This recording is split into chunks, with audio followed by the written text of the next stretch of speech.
dulu. Selesaikan dulu.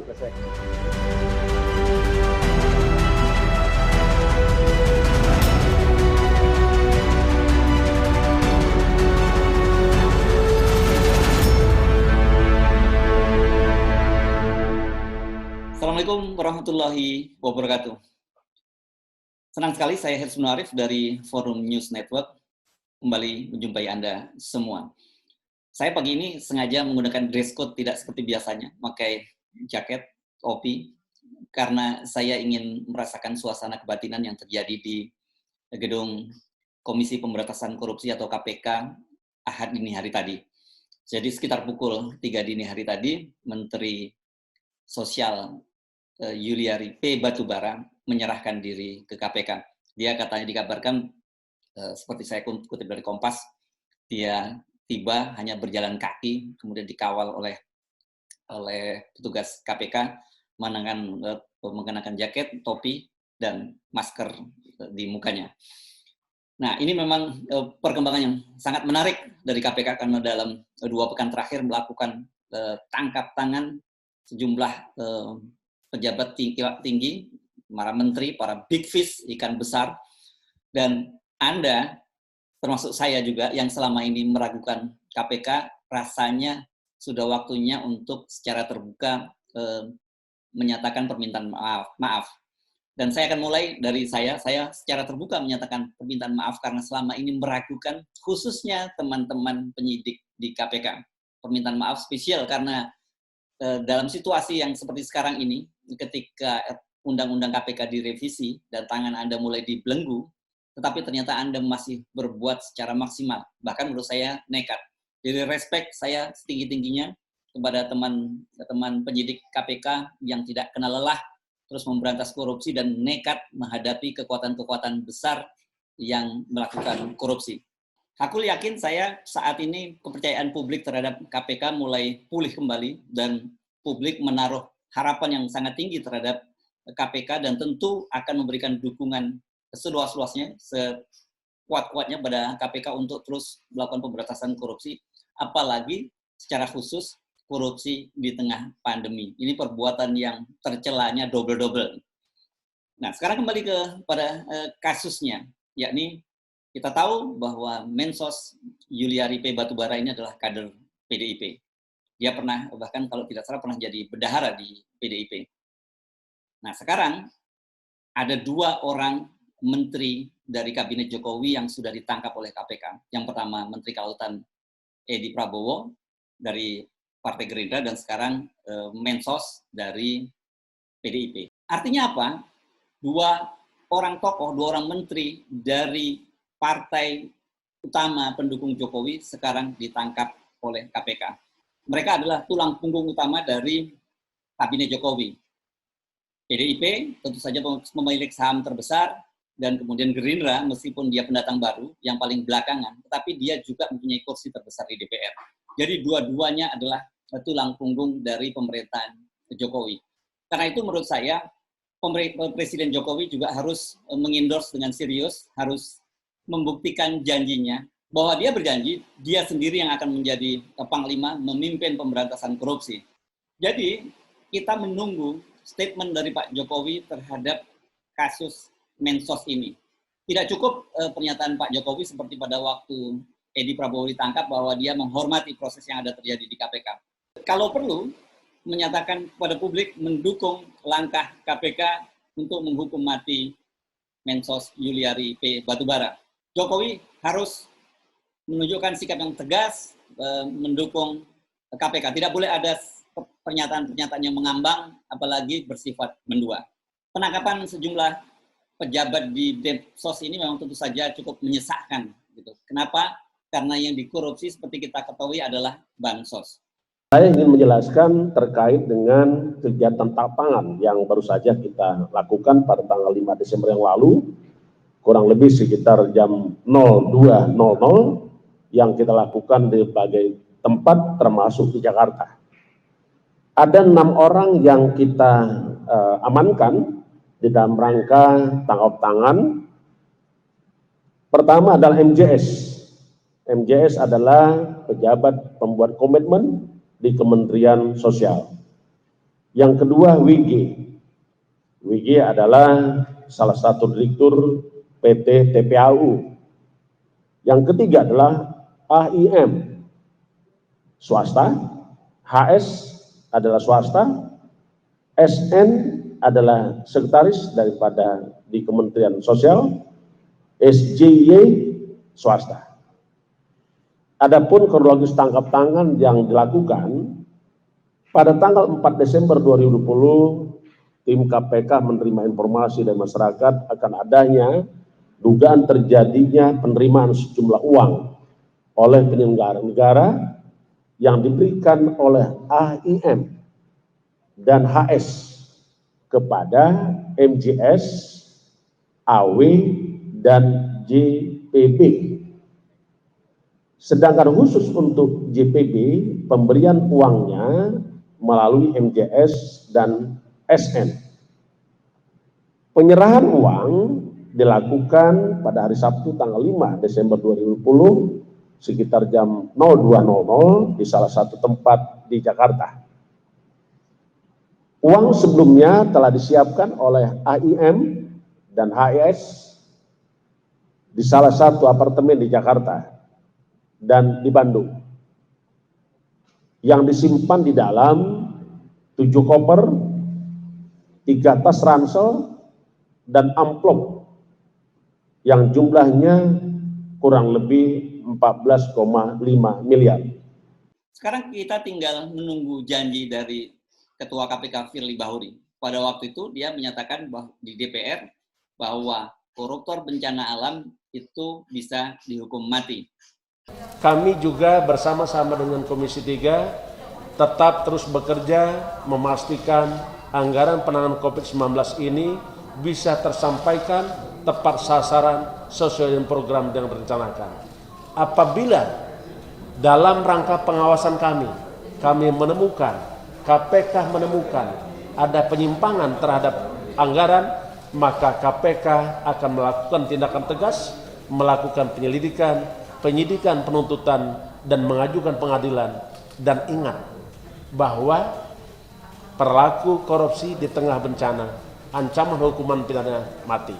Sekarang kita tinggal menunggu apakah janji Firly itu janji seorang aparat penegak hukum atau janji seorang politisi. Sebab kalau kita amati dari jumpa pers tadi, ancaman hukumannya, pasal-pasal yang diterapkan kepada para pelaku korupsi di Depsos itu tampaknya tidak seberat seperti pasal-pasal hukuman terhadap korupsi di daerah bencana. Berdasarkan hasil pemeriksaan saksi dan bukti yang dikumpulkan oleh KPK, maka KPK menetapkan 5 orang tersangka. Yang pertama sebagai pemberi yaitu, sebagai penerima yaitu saudara JPB, 2 saudara MJS, dan 3 adalah saudara AW. Sementara sebagai pemberi adalah AIM dan HS. Para tersangka berdasarkan Undang-Undang Nomor 19/1999, para tersangka sebagai penerima MJS dan AW disangkakan melanggar pasal 12 huruf A dan pasal 12 huruf B dan pasal 11 dan pasal 12 huruf I Undang-Undang 31/1999 tentang pemberantasan tindak pidana korupsi sebagaimana telah diubah dengan Undang-Undang Nomor 20 Tahun 2001 tentang perubahan atas Undang-Undang 31/99 tentang pemberantasan tindak pidana korupsi. Contoh pasal 55 ayat 1 ke 1 KUHP.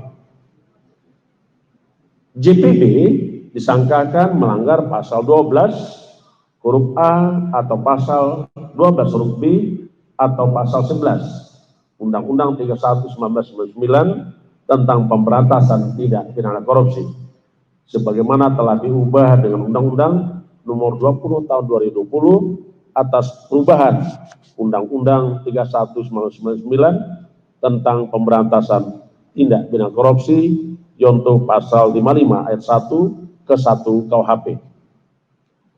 Sebagai pemberi, saudara AIM dan HS disangkakan melanggar pasal 5 ayat 1 huruf A dan pasal 5 ayat 1 huruf B atau pasal 13 Undang-Undang 31 tahun 1999 tentang pemberantasan tindak pidana korupsi sebagaimana telah diubah dengan Undang-Undang Nomor 20 tahun 2001 tentang perubahan atas Undang-Undang 31 tahun 1999 tentang pemberantasan tindak pidana korupsi.